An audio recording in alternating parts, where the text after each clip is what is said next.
Kemudian yang terakhir saya akan menyampaikan tentang perkembangan kasus baru yang kita dapatkan terhitung mulai tanggal 18 pada pukul 12.00 WIB kemarin sampai dengan tanggal 19 Maret pukul 12.00 pada hari ini.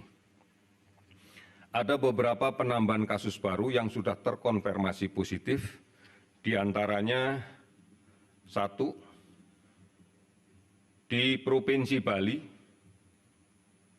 Mohon maaf, ada beberapa hal yang ingin saya sampaikan. 1, yaitu di Provinsi Bali, hari ini tidak ada penambahan kasus, namun masih ada kasus yang kemarin kita rawat, sehingga akumulatif kasus di Bali adalah ada 1 orang. Provinsi Banten ada penambahan kasus pada hari ini sebanyak 10 orang, sehingga akumulasi kasus menjadi 27 orang. Kemudian DIY ada penambahan kasus baru sebanyak 2 orang, sehingga akumulasi kasus menjadi 5 orang.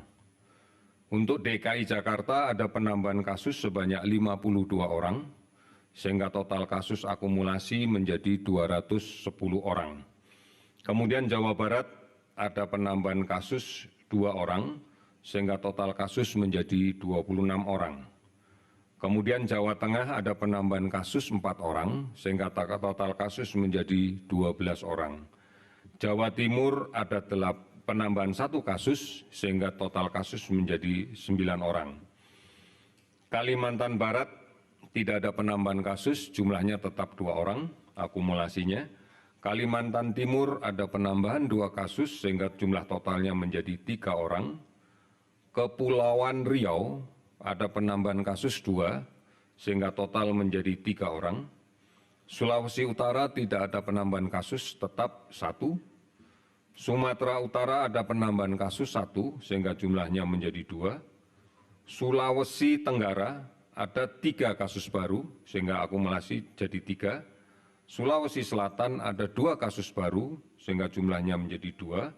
Lampung tidak ada penambahan kasus, tetap 1. Kemudian Riau ada penambahan 1 kasus, sehingga jumlahnya 2. Total kasus pada hari ini adalah 309 orang. Dari jumlah itu keseluruhan, maka ada kasus yang sudah 2 kali diperiksa negatif, ada penderita yang di follow up dan sudah 2 kali negatif dan dinyatakan sembuh. Untuk DKI Jakarta bertambah 4 orang yang dinyatakan sembuh, sehingga totalnya menjadi 13. Kemudian total keseluruhan kasus yang sudah sembuh adalah 15 orang. Kemudian untuk jumlah kasus yang meninggal, ada penambahan jumlah kasus meninggal di DKI sebanyak 5 orang, sehingga jumlahnya menjadi 17 orang. Kemudian ada penambahan kasus di Jawa Tengah, 1 orang meninggal, sehingga jumlahnya menjadi 3. Oleh karena itu, kemudian kita lihat dari kematian yang kemarin di Bali 1, Banten 1, kemudian DKI Jakarta menjadi 17, kemudian Jawa Barat 1, Jawa Tengah 3, Jawa Timur 1, dan kemudian Sumatera Utara 1, maka total kasus kematian adalah 25%. Total kematian 25% ini kurang lebih adalah sekitar 8% dari total kasus yang kita rawat. Angka ini memang masih tinggi, tetapi ini adalah angka yang dinamis, yang setiap saat jumlah kasus baru akan bisa meningkat dengan cepat, dan kemudian mudah-mudahan tidak ada lagi kasus yang meninggal. Artinya persentase ini adalah angka yang posisi pada hari ini. Angka ini akan dinamis dan setiap saat pasti akan berubah. Beberapa kasus meninggal yang kita dapatkan adalah pada bentang usia sekitar 45 sampai dengan 65 tahun. Ada 1 kasus yang meninggal pada usia 37 tahun. Kalau kemudian kita perhatikan faktor yang lain, maka hampir seluruhnya memiliki penyakit pendahulu atau komorbid, dan sebagian besar adalah diabetes, hipertensi, dan kemudian penyakit jantung kronis.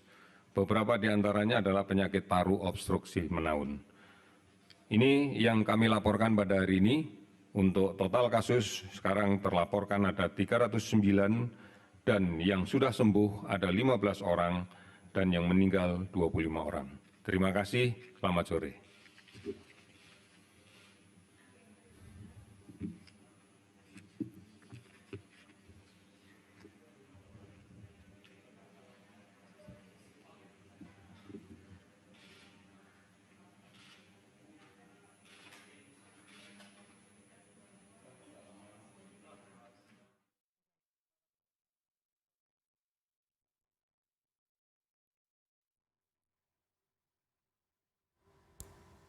Kita baru menyaksikan konferensi pers yang disampaikan oleh Ahmad Yuryanto, juru bicara pemerintah untuk penanganan COVID-19 langsung dari Geraha BNPB. Dan sudah disampaikan hingga hari ini menanggapi beberapa informasi yang tersebar di berita online dan juga media sosial. Hingga hari ini belum ada obat dan vaksin COVID-19. Kemudian sebagian besar pasien yang sembuh karena faktor imunitas. Total hingga hari ini di seluruh Indonesia terdapat 309 kasus positif COVID-19. Meninggal dunia sebanyak 25 orang dan 15 orang dinyatakan sembuh. Artinya fatality rate di Indonesia 8%, termasuk yang paling tinggi di Asia Tenggara. Kemudian ada beberapa cara atau hal yang sudah diambil pemerintah untuk memastikan penurunan COVID-19, persebaran COVID-19 terjadi secepatnya di Indonesia. Yang pertama soal social distancing, kemudian mengatur jarak antar orang, kemudian melakukan gaya hidup bersih, rajin mencuci tangan, kemudian juga melakukan tracing, pelacakan mereka yang pernah kontak atau pernah bepergian dari negara-negara yang menjadi epidemi COVID-19. Lalu juga dalam waktu dekat pemerintah akan melakukan screening massal COVID-19. Ini juga disampaikan pagi tadi oleh Presiden Joko Widodo setelah melakukan rapat terbatas kabinet. Presiden Joko Widodo mengatakan akan menggelar rapid test COVID-19 secara massal. Rapid test ini bukan dengan metode swab atau mengambil cairan di tenggorokan, tapi yang dilakukan rapid test karena ini berupa tes awal, maka yang dilakukan adalah mengambil sampel darah dan kemudian dilakukan tes dengan sampel darah itu. Dan Ahmad Yuryanto mengatakan tes dengan sampel darah ini lebih cepat dan lebih bisa mengidentifikasi. Jadi rapid test atau screening massal ini digunakan untuk screening awal untuk bisa memberikan kepastian kepada masyarakat agar tidak menimbulkan kekhawatiran yang mungkin saat ini sudah banyak di benak masyarakat, apakah saya terkena COVID-19 atau tidak, mungkin pertanyaan-pertanyaan seperti itu. Pemerintah akan melakukan screening massal saat ini, semuanya peralatannya, kemudian tempat screening massal juga sedang disiapkan oleh pemerintah.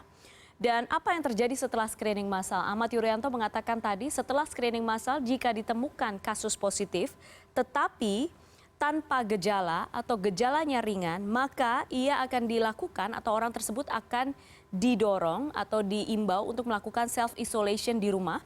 Kemudian akan dilakukan pengecekan kesehatan secara berkala oleh puskesmas di tempat ia tinggal. Bagaimana? Begitu juga bisa melakukan follow up atau pemeriksaan melalui aplikasi, tadi disebutkan aplikasi Halodoc. Kemudian apa yang terjadi jika screening tes darah menghasilkan menunjukkan ada gejala yang sedang hingga berat.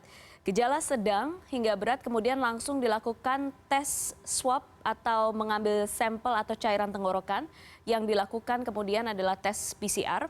Setelah itu kemudian mereka yang memiliki gejala moderat dan berat akan langsung dibawa ke sarana rawat inap. Demikian hasil atau konferensi pers BNPB yang disampaikan oleh tadi juru bicara pemerintah untuk penanganan COVID-19. Demikian CNN Indonesia Breaking News, saya Putri Ayu Ningtyas, terima kasih.